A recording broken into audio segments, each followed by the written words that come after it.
who we were, the way we did things, the way we thought and acted with one another, the way we proceeded in the world. That cultural ignorance has a lot to do with where we are now. We also got here because we forgot our struggle and our experience. The reason we breathe here now is because folks who came before us died and sacrificed their lives. We didn't get here through the benevolence of white folk, and we didn't get here by voting. We got here because people protested with their life for better conditions for African people. And the third ignorance is the ignorance of white supremacy. It is the ignorance of not understanding how the world in which you operate actually exists. We are losing because we are trying to equate the African struggle with everyone else's struggle. Now you can respect the feminist fight, you can respect the LBGT fight, you can respect the Arab, the East Indian fight, you can respect all these other cultural fights, but you don't put them on the same playing field as yours. None of these groups. None of these groups. Let's understand something. If you're African, there's a stage in your struggle that neither the lesbian, the feminist, the Arab, or the East Indian, or the Latino ever had to experience. They went from oppression to fighting for equality and acceptance. The African did not go from oppression to fighting for equality and acceptance. We had a third stage, and that stage was humanization. We had to prove we were people before we could fight to be equal. We had to prove we were people before we could fight to be equal. We're not fighting for the right to cohabitate with someone. We're not fighting for equal wages with men. We're not fighting for the right to have our culture accepted. We're fighting for the right to exist, to breathe, to live. You don't let another group's mission make you think that it is as important as yours. We suffer because we are not our own priority yet. We make everyone else's issue more important than mine, which is to say we suffer for not being unapologetically African.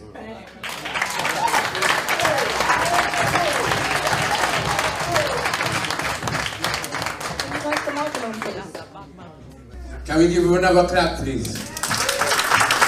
Real Bushite.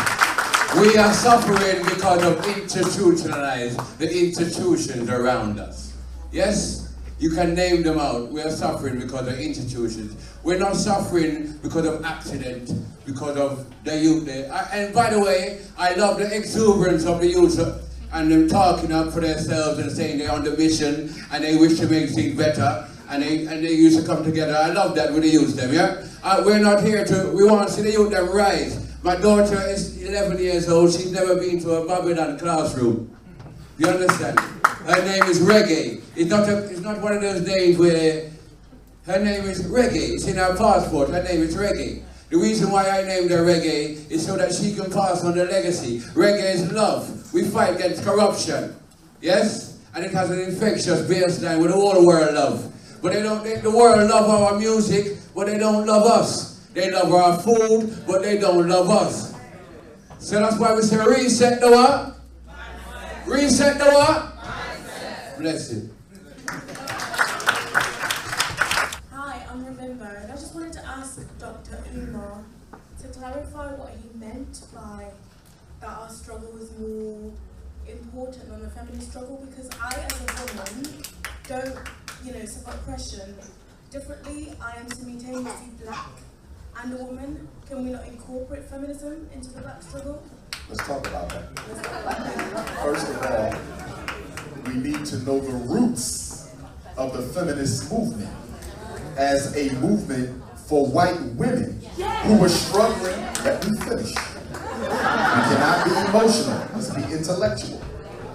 The feminist movement was a movement by white women who were fighting against structural oppression imposed by the white male. He did not let her vote. He did not let her leave the house. He told her she cannot go to church if she was on her menses. She cannot go to college, cannot hold a job. Her place was in a home to cook and to raise the children. So she fought against that. And I understood it because it wasn't fair. But when she reached out to the black woman, she didn't do it because she cared anything about your situation. but she simply wanted to use your numerical power to push her agenda. And a mistake was made with black women in the feminist struggle by equating your dynamic with the black man, with the white woman's dynamic with the white male. We don't control if you get a job. We don't control if you leave the house. We don't control if you go to college. The black male, by virtue of his own unique oppression under white supremacy, has never been in a position to dominate the black woman the way the white man has dominated the white female. So we're not saying that there's issues that don't need to be addressed, because there are. We have domestic abuse. We have sexism in the black community. You understand? So there's clearly sexist issues. But we would argue that you should fight that from an African womanist perspective, not a white feminist perspective. Because the African womanist perspective recognizes that me and the black man are struggling together against a common oppressor, but I reserve the right to address any sexist issues in the black community, but you never let the white woman use you against the black man. Unapologetically African.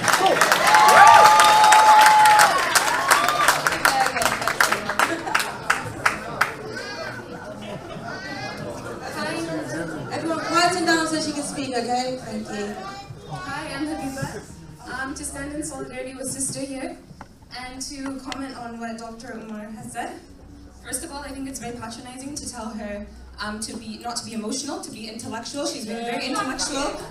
Yeah, so you cannot come to her with this argument of emotionality. Secondly, I think we need to understand feminism differently. You're speaking to a kind of white feminism, but we've had feminism in Africa, which predates, which has been pre-colonial. If you look into a lot of African traditions, Mali, the griot tradition, the Jelly tradition of Gambia, Senegal, Guinea, Mali. If you look at the likes of Ami Koita, Kumbasidibe, Umu Sangare, in their songs like Musolu, once you understand the language and you begin listening to what they sing about in their songs, it's purely feminism.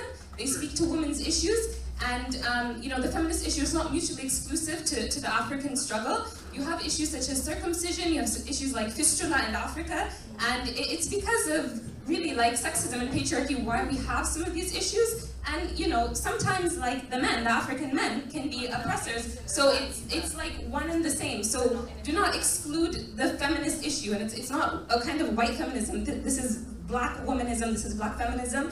And just to repeat this again, please do not come to her with saying that she's responding emotionally. Like, I think she had a lot of respect to ask you the question on a very intellectual premise, and I would appreciate if perhaps some of the other panelists could speak to this, because I find your stance very problematic. Dr. Adib, that's okay. Would be very, that's all right. Be well appreciated. But I'm going to respond since you responded to me. Number one, but she responded. I'm going to speak first because she responded to me. Number one, your comment on being emotional, I would say the same thing to a black man who I thought was reacting with emotion more so than reason. That had nothing to do with her being a woman. That's something that's said to man and woman. As far as black womanism and black feminism, they are not the same. And there are black feminist activists, black womanist activists who are trying to clarify African womanism versus a reactionary white female created feminist movement. Secondly, although there have been black women in traditional Africa who articulated the unique issues faced by black women in indigenous African society, they never saw the black male as a cause of their issues. In African culture, we work from family, man and woman together overcoming issues. We do not divide ourselves up by gender and then attack each other. We are a family first people.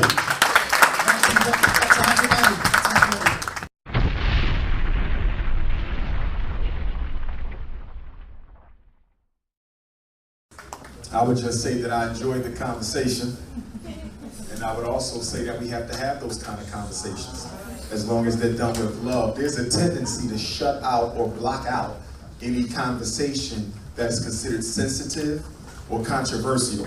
And that's one of the reasons why we don't progress ideologically, because we're afraid to go into those little crevices and work out those situations. We gotta have that feminist conversation. because a lot of people don't know the history of the movement. We gotta have that LBGT conversation. We gotta have that multicultural conversation. We have to talk about why the Pan-African movement must be all African with no